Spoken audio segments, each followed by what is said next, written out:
అయితే పనిచేసే ఉద్యోగులు మీరు టార్గెట్ చేస్తే ఎలా బతకాలి వాళ్ళు? సమాజంలో తలెత్తుకొని బతకాలి కదా. వారిదేముంది, ఏది రాయమంటే అది రాస్తారు, ఏది చెప్పంటే అది చెప్తారు. సంస్థ యాజమాని మీద మీరు సంస్థ మీద చట్టపరంగా ఏదైనా చర్యలు తీసుకోండి. పవన్ కళ్యాణ్ గారు కూడా అదే చెప్పారు, డిప్యూటీ సీఎం గారు. చట్టపరంగా మీరు ముందుకెళ్ళండి, కానీ దాడులు లేకపోతే కార్యాలయాలను చుట్టుముట్టడం ఇది తప్పని చెప్పారు. కాబట్టి సాధారణ ఒక ఉద్యోగిని అయినటువంటి మధురవాణి గారిని మీరు టార్గెట్ చేసి ఆవిడ ఫోటోలు సోషల్ మీడియాలో వైరల్ చేసి ఆవిడ ఇష్టానుసారంగా బూతు మాటలతోటి బూతు రాతలతోటి మీరు మాట్లాడటం ఏంటి? దానివల్ల ఉపయోగం ఏంటి? మీరు అదే తప్పు చేస్తున్నారు కదా.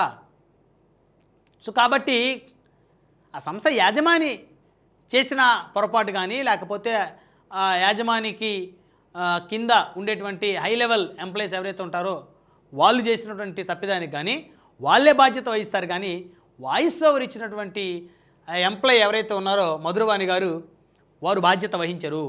మీరు అలా అనుకుంటే వాయిస్ ఓవర్ ఇచ్చిన ఎంప్లాయీ బాధ్యత వహించాలి, లేకపోతే ఎడిటింగ్ చేసిన ఎడిటర్ బాధ్యత వహించాలి, గ్రాఫిక్స్ చేసిన గ్రాఫిక్ డిజైనర్ ఆయన బాధ్యత వహించాలి, ఇవన్నీ విన్న చీఫ్ ఎడిటర్ బాధ్యత వహించాలి, సో వీటిని టెలికాస్ట్ చేసిన పీసీఆర్ బాధ్యత వహించాలి, ఇక ఏకంగా ఛానల్ మొత్తం ఆఫీస్ బాయ్ దగ్గర నుంచి చైర్మన్ దాకా అందరూ బాధ్యత వహించాలి.